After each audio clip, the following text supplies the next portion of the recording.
Hello, hello, everyone. Welcome to another episode of Sparkle Saturdays, where we empower and inspire women, specifically Black women. We definitely are underserved, and so that is our goal to reach Black women and inspire and empower them. And today's show is no different. We are talking about empowering leadership insights on the international scale. And I'm super excited to have my Sparkle sister here, Adwoa Appiah-Boateng. I don't know if I said her last name right, but I do my best to say it right every time. And she is also my dear soror of Sigma Gamma Rho Sorority Incorporated. And I'm so excited to have her with us to talk about leadership on an international scale. So, Adwoa, tell us where you're from. And I know that's a loaded question for you, but tell us where you're from and what you do. Hi, everybody. Hope all is well. My name is Adwoa. I'm from Ghana. I'm actually Ghanaian Canadian. I grew up in Ghana and moved to Canada when I was about 9 years old. And I started my international journey as an educator around 2009. Yeah. Ah, nice. Yeah. Yes. And I was telling her that I actually had the opportunity to travel to Ghana in, oh, what year was that? 2022. I think it was Yeah. 2022 for Afrochella, which now is called Afrofuture. And I mean, Ghanaians just know how to welcome people. Like hospitality is your national theme. And I Thank feel you. it now. I'm at her Adwoa's house now in Abu Dhabi, and she is a very gracious, beautiful hostess, and I just appreciate her so much. Thank you, Soror. So let's get into these questions on leadership. So, talking about your leadership journey as we look into this new year, can you share your journey on becoming a vice principal here in Abu Dhabi and how goal setting has helped play that role to your success? So I started my international journey. I taught in the UK for 2 years, and then I moved to Abu Dhabi 2011.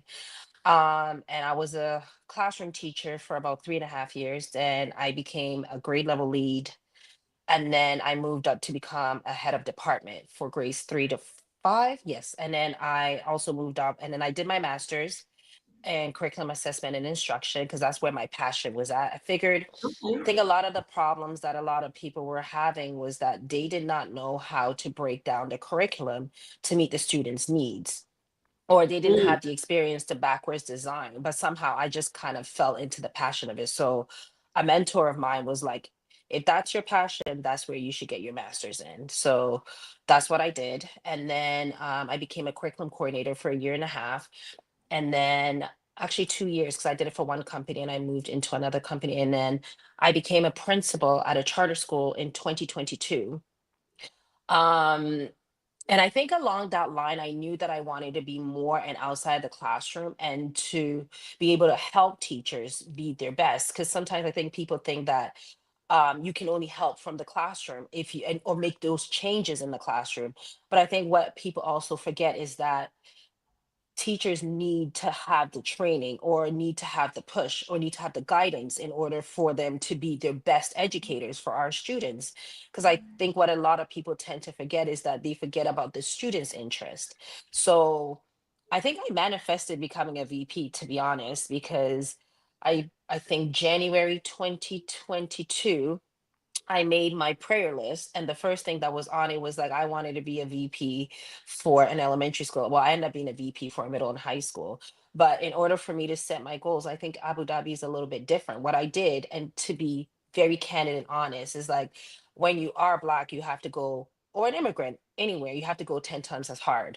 So what I did was that I was like, I knew that there are certain requirements that you needed in order to be a VP or a principal, and I didn't want anybody to come and tell me that I didn't have those requirements. So what I did was that I looked at those requirements and I made sure that I met the requirements that I needed, and just making sure that I was at the right place at the right time.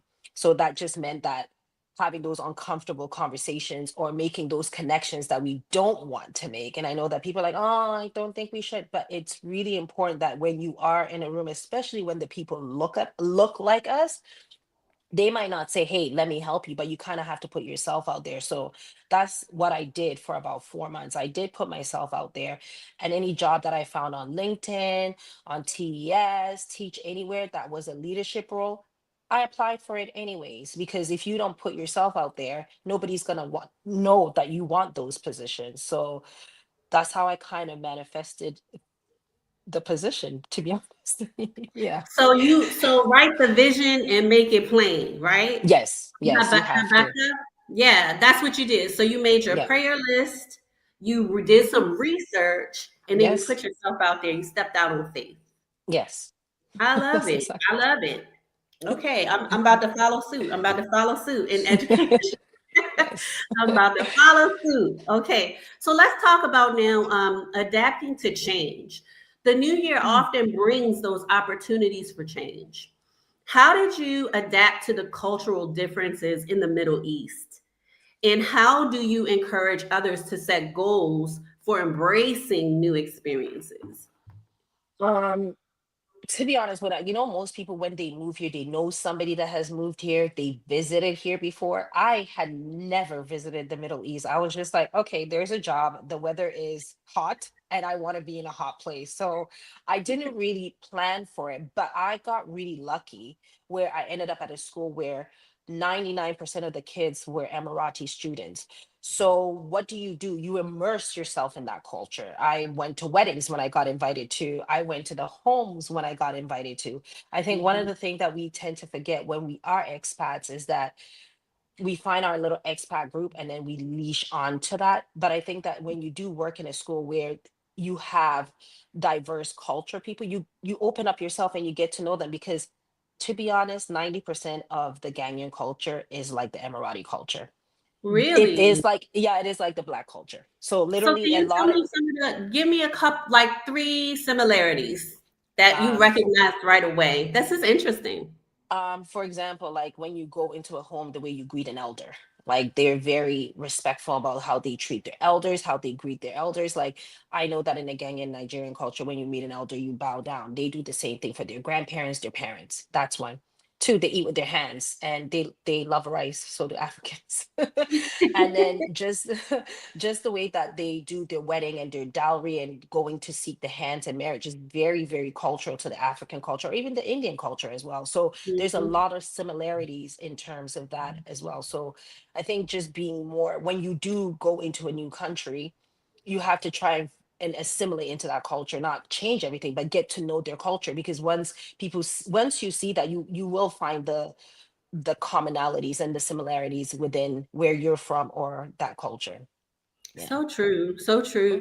Mhm. I mean, being an African American, especially a Gen X African American, respecting our elders is of primary importance to us. Exactly. And I do notice that in the Emirati culture, in the Middle Eastern culture overall, I noticed that the youth are very respectful to their elders, and I find Definitely. that's a similarity as well.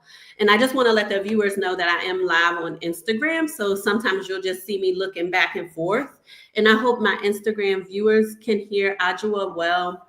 I see that Malika is on. Thank you for joining, sis. Okay, so let's get into this next question. Let's talk about inspiring others because, like, you've already inspired me. Like, I'm just going to apply for all the leadership positions, okay?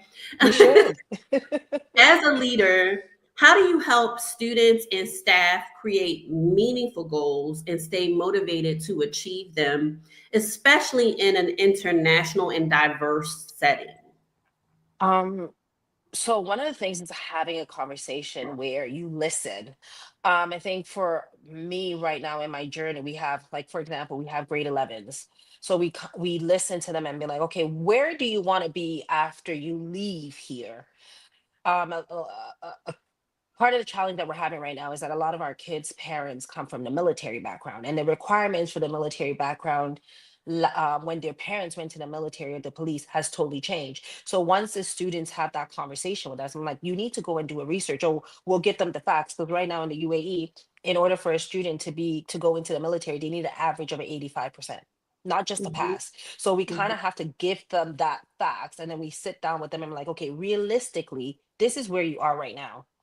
What do you think we together can do to make sure that you get on your journey?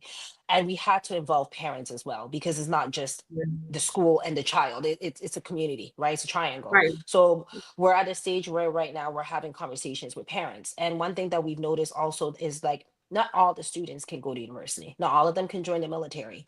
So we're looking at even vocational pathways where we're going to introduce to the children in January. The same thing also runs with the staff, where we do performance management. Not to say, oh, you were going to fire you, but performance management is like, okay, these are my strengths, and as a school I want to do this and this, and we have a candid conversation. Okay, maybe we can pay for this PD, and if we take the surveys and majority of the teachers are looking for that same type of training, then we give them that training. But we have an open door policy where we make sure that our staff knows that they can come to us. And some conversations where we have to lead, where it's like, okay, you know what, you're not your best at this area, this is where we need to change your performance management, and this is what we can do, but you also need to do that half. So the responsibility bears on everybody. And one thing that I love about my current principal is that he's not all about you just staying where you are. He'll always ask you, where do you see yourself 5 years down the line, and what can I do to support you to get there? So I've kind of learned that language, and that's what we've been applying to the children, and we've been applying to our teachers as well. And it's getting them to think that, you know what, maybe, you know what, my job is not just to be in the classroom, or even if I'm going to be a good teacher, maybe I can be the good teacher that analyzes the data very well, or I'm the good teacher that makes sure that my classroom management is top notch, that I can mentor other teachers. So that's where we're going right now. It's a journey, because once you're doing it for yourself, you kind of hold that expectations for everybody else too. But I like the fact that my principal came in and he's the one that's dropping the gem in. So like, it's kind of like a language that we're all speaking. So Oh, I yeah, love that. yeah. I truly believe that powerful leaders Hmm. empower others, right? Definitely, I, yeah. I have worked with some leaders who are intimidated by some of their staff, and that's, to me, it's not a powerful leader. And I believe powerful leaders also are open to constructive criticism. Definitely. I've worked with some that have real thin skin and get offended when they receive that constructive feedback from their constituents. And I just don't. I'm team Yeah. your principal. Okay, I'm team. I'm Yeah, no, team no, no. your He's principal. he, I he's believe he's that. really good. Yeah, he's really, really good. Hmm. He's all about making sure that people grow.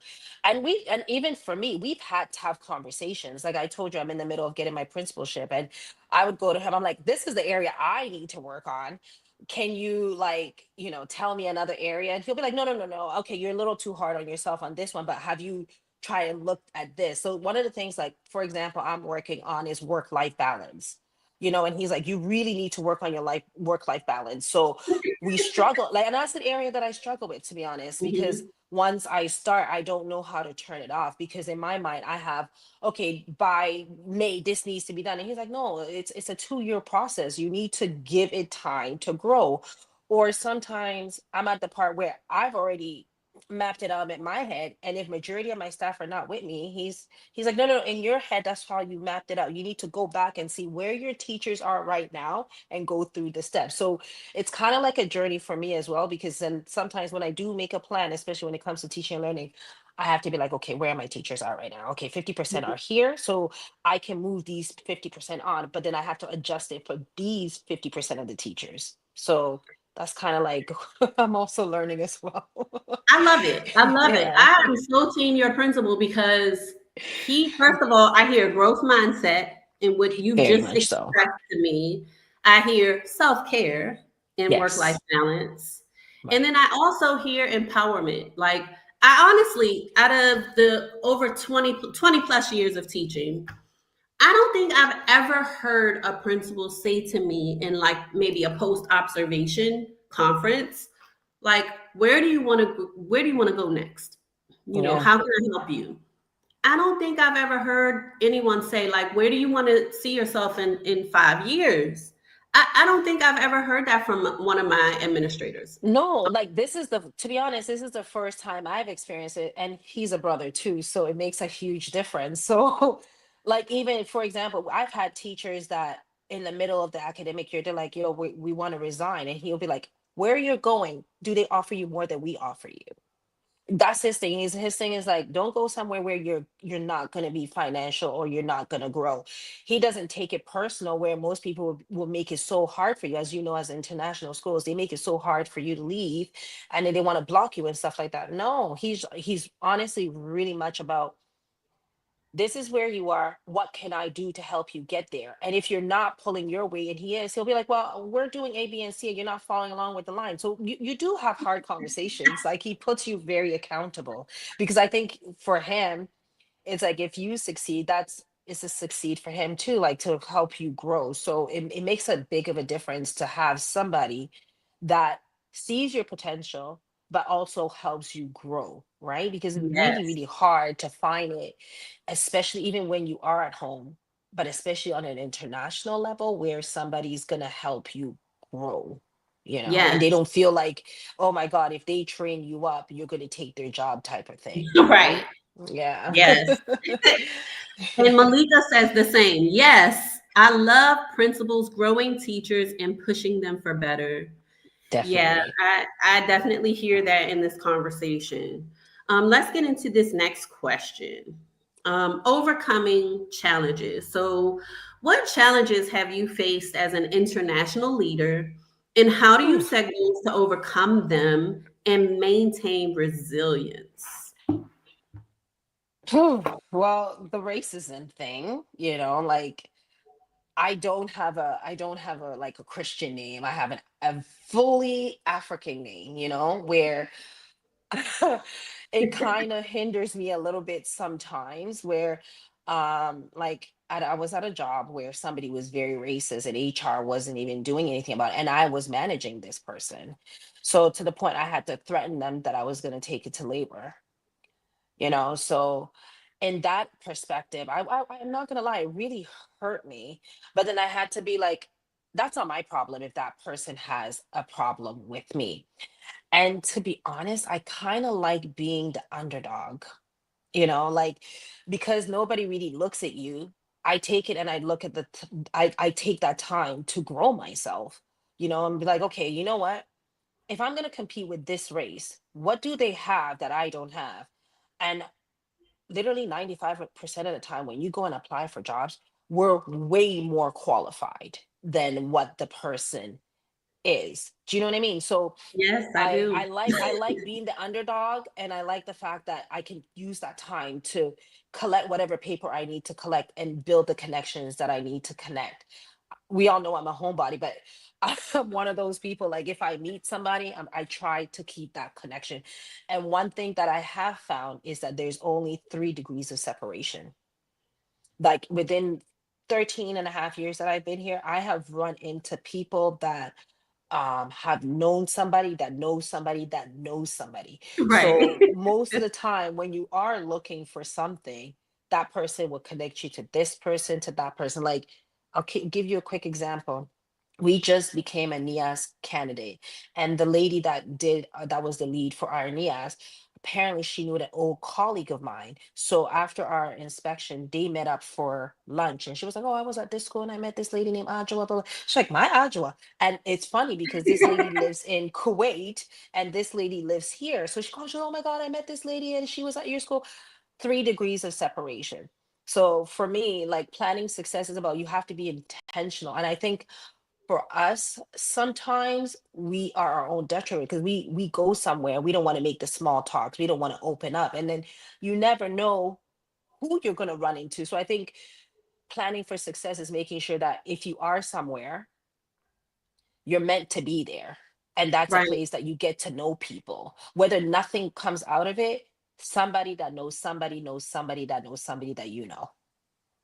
That's So, powerful. If you yeah. are somewhere, you're meant to be there. Yeah. I Talk to the totally people. believe that. Talk to Yeah, people. totally. Very interesting. Just for the viewers' knowledge, we are in Abu Dhabi, which is an emirate in the United Arab Emirates, which is where Dubai is. People generally don't know Abu Dhabi, but they know Dubai. So we are in Abu Dhabi and specifically Al Ain, which is another city in Abu Dhabi. Just Yeah. want the viewers to know. And it's only um, an hour and a half away from Dubai. So yeah, close. It's yeah. close. We were there on last Friday, right? Yeah. Last Friday. Yes. Okay, so let's get into this next question. Um, Planning for success. You talked a little bit about that, like how you, like you said, you manifested this position. Let's talk a little bit more about it. How do you incorporate goal setting into your leadership approach to ensure both personal and professional growth in the new year? So, like, we're coming up on 2025. So, like, walk us through like your plan for success for this upcoming year. I plan in quarters. I don't doing the whole year does not work for me. I know that from January till March ending, this is what I want to achieve. So I plan in quarters. So for example, I want to make sure that I'm up to date with my principalship course.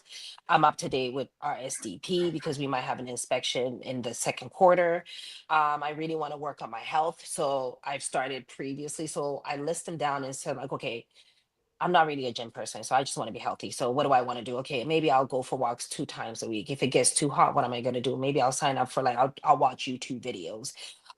So I try to make sure that I don't make too many goals, but I make sure that if I have 10 goals, I break it up in quarters. And then from the quarters, I break it up into months. Like, okay, I can achieve this in the next 4 weeks. I can achieve this in the next 6 weeks. The whole year thing doesn't work for me. So I try and make sure that I break things up in quarters, Gotcha. and that works for me. That is Okay, the I that's like one that. thing that I've Break it noticed up has in worked for quarters. me. Yes, I love because that. I get really overwhelmed if I see like 14 things on the list. And then by the time you get into like April, you haven't even done two of the stuff on the list. And then you kind of like just get into, into a dice, a spiral where you're like, oh, forget about this goal. And I think like for me, a lot of my goals are not just a yearly goal. It's like a life goal thing, right? Like, courses, otherwise you have a time limit where you need to do it. So Right. it kind of has a finish goal. But when it comes to like health and traveling, like if I don't get to have it travel in the first quarter, it's not a big deal because then I can get some in the summertime and I can get some in December. So I try to make sure that at least I get a minimum of 2 trips a year. If I don't get 2 trips a year and I get one in, that's cool for me. But I just got to make sure that also one of my goals is to make sure that I have a self-care time. And I just realized self-care is not just about getting my nails done and my hair done.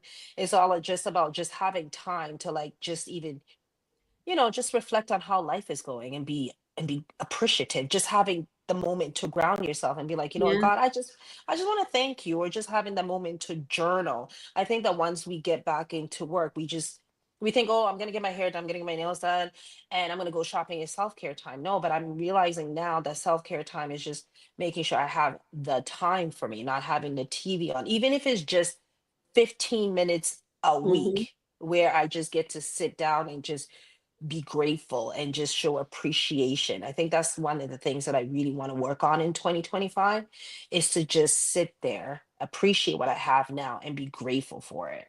That's one of my goals. Love That's one of it. my top goals, whether it be professionally, whether it be um personal, like cuz I think the only thing I really tend to celebrate is like my professional goals, and this year I really want to celebrate my personal goals, yeah, or my I love personal journey of growth, yeah.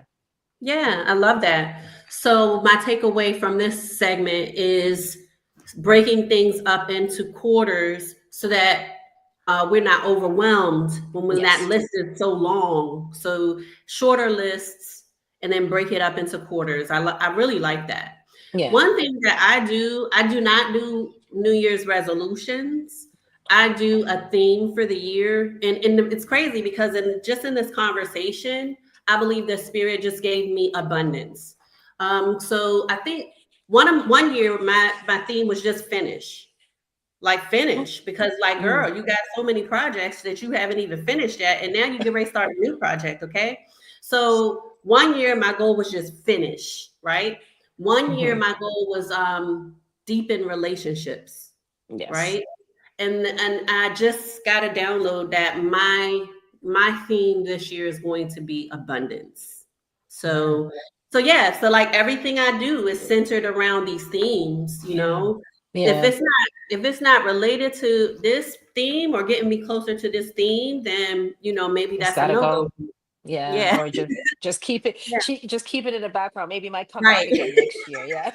Exactly, exactly. But Yeah. yeah, I love that. And then I know Malika's on here. I'm so happy she's here. She said alhamdulillah, life goals, and then she talked about gratitude. She posted gratitude. Yeah. Yeah, I Yeah. mean, self-care can be as simple as breathing, like Yeah. taking a few minutes just to do deep breathing. That Breathing. could Yeah, be you're self-care right. because we go through the day and we're not really even thinking about our breath, right? Thank Yeah, God we have it. Thank that's God we true. have it because we're not even thinking about it. But like to simply just take a few minutes just to take some deep breaths, that is a form of self-care. Yeah, it is. And I think a Yeah. lot of people just, like I said, I always used to think self-care was getting my hair and nails done. But the last couple of months, I've just been really grateful. Like, even like, we've talked and I'm like stressed about some stuff, but I'm not really that stressed because I know that either way is gonna work out, right? It's just a matter of when. But then while in the waiting, as they say, while in the waiting, you're grateful that you're even Yeah. had the opportunity to wait to see it manifest. And I Yeah. think that with everything that's going around in the world, everything, I think we just need to be very grateful that we are still here because a lot of people aren't, right? Or they're sick, they don't have loved ones. Yeah, so I just think that if things that we really need to do is like when we think about self-care, is we just think need to look within us and be like, you know what? I'm good, and just listen to yourself because we always are looking for the answers outside. But if we don't Mhm. incorporate that as a self-care to actually be in tune with ourselves, you're never gonna hear what you have to do next. So Yeah. true. It's Yeah. so true. And I mean, the fact that we get to live and work abroad in these beautiful countries. Like I'm currently in Belo Horizonte, Brazil. And you get to be here in Abu Yeah, Dhabi and Al Ain. And Al Ain is so beautiful. I'm it like so is. excited because I've never had an opportunity to spend significant time in Al Ain. I think I Yeah. just drove through, like I was telling Malika, I was telling Adwoa how we did the Seven Emirates tour. And for those of you who don't know, the United Arab Emirates is made up of seven emirates, and we can think of them as a state, right? Um, yeah, that's the closest thing we can relate them to as a state or a province, like if you're from Yeah. Canada, right? But like, yeah, I mean, we just drove through Ali. We didn't stop, No, it's but beautiful. yeah, so just being here is just really it's been I'm just happy to be back in the United Arab Yeah. Emirates overall. I'm grateful, okay? But yeah, I mean, we get to live and work in these beautiful countries Yeah. and explore and experience new cultures, right? That's in Yeah, itself is something to be super grateful for, right? definitely. Definitely. Yeah. So let's talk about advice. Okay. Advice for 2025 goal setting or just advice in general. It doesn't even have to be goal setting. If you want it to be, that's fine. But what advice would you give to aspiring leaders and educators about setting and achieving impactful goals for the upcoming year? I think one of the things is that as leaders, we kind of look at things in isolation. And one of the things that I've learned this year is like, yeah, you can have all the goals, but in order for the goals to manifest, you need all your teachers on board. You need everybody on board. So when you do make a goal, it's really good for you to share it, not just with your SLT, but also with your middle leaders. And then it trickles down with the teachers, right? Because then sometimes the goals can be so abstract that you kind of like once they start asking questions, you can break it down. So I just think that when you are making a goal, I don't think that you should just make it also a 1 year goal. Some goals can be 2 years, like, Yeah. and 1 year goals for a school that, like, for example, my school is 3 years old. 1 year goals are not, maybe short little ones, yeah, but a long term one, you need to have like a 5 year strategic goal in order for you to see things through. So I think that when you are making a plan, you shouldn't be just in isolation. I think that you need to also have the broader view of the school in mind, or like representatives, so they can also have an opinion in it. Because ultimately, one thing I've learned again is that in SLT, in order for 98% of the goals that you need to make is teaching and learning. And if your teachers are not on board and you're not part of the process, it's not going to get done. So Mm, if you're going to make those goals, you need to make sure that you include the entire team. And then also you need to involve the stakeholders such as the parents as well, right? And then the students' voice. So I think that when you do look at it, it's not just a singular, you need to look at it in steps as well. Like, okay, this is the goal, let's share with the faculty, let's share with this, let's get some of the students representative in voice, and then and then the parents as well, because it's a circular, you need everybody to be part of it. um in terms of advice, if anybody wants to get into leadership, if it's one of those things that you've been thinking about it for 3 months, 6 months, a year, just do it. Honestly, what is the worst that is going to happen? The good thing is that you always meet people that are also in leadership as well, that are going to help you and guide you. We have networks around, right? And like, I have another mentor who's in Saudi, and she's been my mentor since 2017. And mm, when things are really good, because I need a female perspective, right? So when things are really going down, I just give her a call. She's like, I'll call you back. And then we literally sit down and be like, okay, well, this is where you messed up and this is what you need to do. Or yes, you're on the right track and this is what you need to do. So I think that if you do need to get into leadership, get yourself a mentor. And if you are back home, I don't know, anywhere in the Western Hemisphere, and you're like, oh, I don't know if I want to do this international journey, just do it. What's the worst that's gonna happen? You don't like it and you go back home. But if you have that nudge in the back of your head that's saying, okay, let's try this, just apply for it. Because you don't know. Sometimes, like I was saying, your body tells you what you need to do. But if you don't listen, you miss all those opportunities. So my thing that is something, if you don't try, you're never gonna know. So just do it, right. and in some ways I have to take my advice in some things. And yeah, so I think that if you're going to be making goals with your like a goal for your school, you need to involve all stakeholders. If you're looking into going abroad to teach, just do it. If you are a teacher that's looking to make your next step, as to go into middle leadership, to go, and if you're in middle leadership, to go into your senior leadership, just apply for it. If that one school you're at is not going to give it to you, that's not where you're meant to be anyways. Step outside of your zone and just go for it. Go for it. Yeah. Yes. Yeah, I think sometimes we can get complacent, right? Yeah. Or sometimes we can allow fear, false evidence appearing real, fear, Right. to Yeah. stop us from taking that leap to teach abroad or become an administrator internationally. So yeah, I love it. Just do it. Oh, I Just just want to add one do more it. thing. I Of think that's course. also when people like apply for those senior positions and they don't get it, they get all disappointed. But don't get disappointed, because then you've got an interview and you know what kind of questions they're going to ask you. So then you can go back and be like, okay, when I'm answering these questions, these are the examples from my experience that I can make it more human so they can connect to me. So I don't think that people should get discouraged either, because if you've never been interviewed like that before, you don't know what type of questions that they're asking. So what if you do get that opportunity in the interview and you don't get it? Okay, great. You know what type of questions that they're going to ask you. You know how to prepare. You know what kind of examples that you're going to put in there from your experiences to lead you on to your next position. Absolutely. And I just want to add to what you're saying. Discouragement and disappointment, they are just feelings. Yeah, Feel them, let them pass, but don't take up real estate and live in them, right? yeah, I agree. I Feel agree. them, get past them, keep moving on, keep moving forward, keep pressing forward to your goal. So let's get into this next one, empowering the future. So as we step into 2020, I can't even believe I'm saying I 2025. know. Can you believe it? Like we are here, 2025. Oh my gosh. What are some of your goals for empowering your students and staff to thrive in a globalized world? So where are you Uh, taking your staff and your students in this next w- year?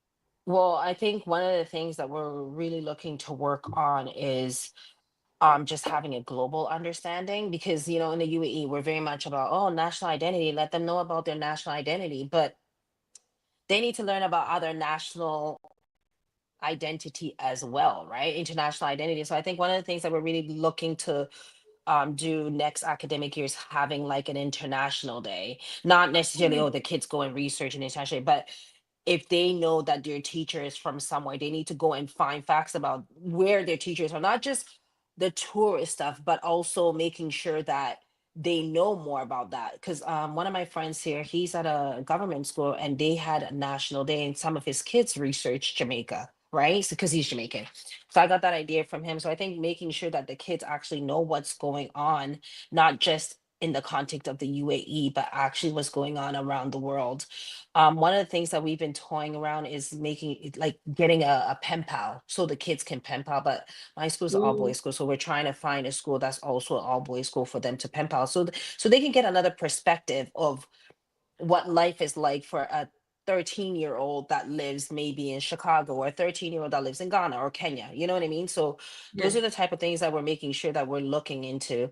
For our teachers, we're looking into making sure that they're looking at how they can grow as a teacher as well.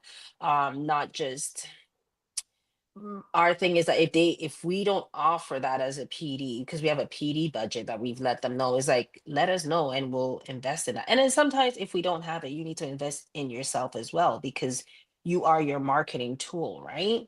Right. So those are the type of things that we're working on to just make sure that the kids have more of a global perspective in life and what is going on, not just in the UAE vacuum, but what is going on outside of here. And yeah, just trying to connect with other children that are their age, just to see how their life is like, because not everybody has a driver, right? Not everybody has a nanny. Right. So Oh my gosh. yeah. Not everybody's privileged, right? Yeah, Not yeah, everybody is yeah, privileged. This is so yeah, true. yeah, We'll talk more about that. I might have an all yeah. boys school for you in Washington, Okay, D.C. Talk more perfect. That would be offline. great. Great. You got this has been a wonderful conversation, and I Yeah, it hope that has. those who view this or who watch the replay get what they need out of this, because you have definitely dropped some gems. Thank Okay. you. So everyone, I just want to let you know that I do have a Teachers Pay Teachers store. And on that Great. store, I have a self care toolkit for teachers, because we talked a lot about self care today. And then also those of you who have been thinking about teaching internationally, I have a ebook called Edu Exit on my Teachers Pay Teacher store. So my Teachers Pay Teacher store is called KD, for my middle initials, Kimberly Deneen Inspiration. So go on over to teacherspayteachers.com and search for KD Inspirations, and you will find both of those resources there. And then also reach out to me. My email is on that Teachers Pay Teacher store if you have questions. And let's ask Adwoa, how can people keep up with you? You want to share your information? I'm on LinkedIn with my full name, Okay. Adwoa Appiah-Boateng. I have Facebook. I need to get back and checking that more. Yeah, but you can literally, if you need anything in terms of education wise or how to start or anything, LinkedIn, it would be the best way to find me, because I will respond back. I'm not really a Facebook. I don't go on Facebook that much, or LinkedIn. like social media that much. But LinkedIn, I definitely am on LinkedIn because I get a lot of requests and stuff like that. So you can find me on LinkedIn, or if you ever go on to, or you can email me, adwoa.boateng@charterschools.ae. So if you have any questions about starting your international journey, LinkedIn or my email. Yeah. Okay, and I will add those to the show notes. If you'll Okay. just send them to me via WhatsApp, I'll make sure that those two items are on the show notes as well. Thank you so much for being my Thank Sparkle you. Day. And I hope you've had a good time I sharing this did. in this conversation with me. Thank And you. we'll see you next month for Sparkle Saturdays. Bye, everybody. Thank Bye. you. Bye.